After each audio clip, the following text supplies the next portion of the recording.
ناظرین اکرام السلام علیکم۔ پرانے زمانے کی بات ہے، پنجاب کی دھرتی ابھی جدید تہذیب سے ناآشنا تھی۔ شہر خال خالتے تہذیبی اور سماجی اکائی دیہات پر مشتمل تھی۔ دیہات کے درمیان فاصلہ آج کے مقابلے میں کئی گنا زیادہ ہوتا تھا اور ہر دے ایک مکمل اور خود کفیل اکائی کی حیثیت رکھتا تھا۔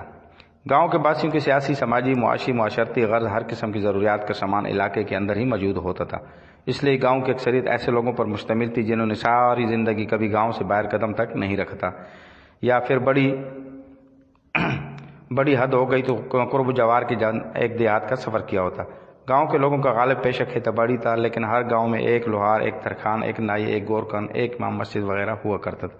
سال کے سال جب گندم کی فصل آتی تو ہر گھرانہ اپنے غلے سے ایک طے شدہ حصہ ان سب لوگوں میں تقسیم کر دیتا تھا۔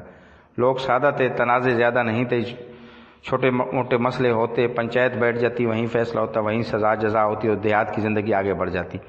ایسا نہیں تھا کہ ہر تنازع میں انصاف ہوتا تھا، پھر بھی تھوڑی بہت شاخ تھی، لوگ فیصلے تسلیم کر لیتے، سماجی دباؤ کی وجہ سے فوری عمل ہو جاتا، لوگ بھی خوش تھے۔ پھر نئے زمانے آ گئے، نئے زمانے کی بنیاد شہر تھے، شہری تہذیب دیہات کو کھا گئی، فاصلے سمٹ گئے، رابطے بڑھ گئے، روایتی پیشے بکھر گئے۔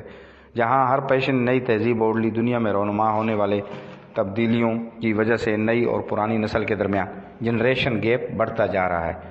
نیز نئی نسل تاریخ کی کتابوں سے بھی دور ہوتی جا رہی ہے۔ پاکستانی معاشرہ فوائد و نقصانات کی پرواہ کیے بغیر نئے رجحانات کو قبول کر لیتے ہیں، بلکہ یہ کہنا غلط نہ ہوگا کہ ہم تو جدید ٹیکنالوجی کے آڑ میں سادہ طرز زندگی اور صحت افزا سرگرمیوں کو بھولتے جا رہے ہیں۔ کہنے کا مطلب ہرگز یہ نہیں ہے کہ دور حاضر کی ضروریات کے مطابق ماڈرن ٹیکنالوجی سے فوائد حاصل نہ کیے جائیں، کیونکہ ایسا کرنے سے تو آدمی ترقی اور خوشحالی کی دوڑ میں پیچھے رہ جاتا ہے۔ لیکن ان چیزوں سے دور رہا جائے جو عارضی خوشی تو ضرور دیتی ہیں، لیکن صحت جیسی انمول نعمت سے محروم کر سکتی ہیں۔ افسوس سے کہنا پڑتا ہے کہ آج نہ صرف ہمارے شہروں بلکہ دیہاتوں میں بھی بائی سائیکل سواری موٹر سائیکل کے دھوئیں میں غائب ہوتی جا رہی، کیونکہ ہمارے نوجوان مشینوں کی دلکشی میں حد سے زیادہ کھو چکے ہیں اور سائیکل جیسی سادہ، کم خرچ مگر بالا نشین سواری کو کم تر سمجھنے لگے۔ اس سلسلے میں آپ ترقی یافتہ ممالک کی مثال لے لیں، ہالینڈ اور ڈنمارک کی مالکائیں سائیکلوں پر پھرتی ہیں۔ ترقی اور خوشحالی کے حوالے سے دیکھا جائے تو دونوں ممالک ہم سے کئی گنا آگے ہیں۔ اس کے علاوہ کئی امریکی صدور سائیکل چلاتے ہوئے دیکھے گئے ہیں۔ ہم جانتے ہیں کہ سائیکل چلانا تیراکی کے بعد بہترین ورزش ہے، یہ ہمارے جسم کو چست، صحت مند اور مضبوط بناتی ہے۔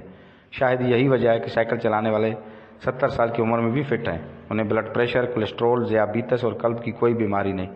زندگی کا ہر موڑ بلا شبہ سیکھنے کے لیے ہوا کرتا ہے، لیکن ساری زندگی بھی سیکھنے کے لیے نہیں ہوتی۔ ہمیں آزادی حاصل کیے ہوئے 75-76 سال سے زیادہ بیت رہے ہیں۔ اس عرصے میں ہمارے بعد آزاد ہونے والے ملک ترقی کی دوڑ میں ہم سے کہیں آگے نکلنے میں کامیاب ہو گئے، لیکن ہم ابھی تک اندرونی چپکلش پر ہی قابو نہیں پا سکے۔ 75-76 سالہ ملک کی تاریخ میں کوئی لمحہ ایسا نہیں گزرا جب ہمارے پیارے وطن کو نازک صورتحال کا سامنا نہ کرنا پڑا ہو۔ افسوس کا مقام ہوتا ہے کہ اپنوں کے ساتھ معاملات طے کرتے ہمارا بڑا پن غائب ہو جاتا ہے۔ ہم معاملہ فیملی اور افاق و تفہیم کو خیرآباد کہہ دیتے ہیں، ہمارا تجربہ بھی کسی کام نہیں ہوتا اور اس کا نتیجہ ملک و قوم کی مشکلات میں اضافے کی صورت میں نکلتا ہے۔ وما علینا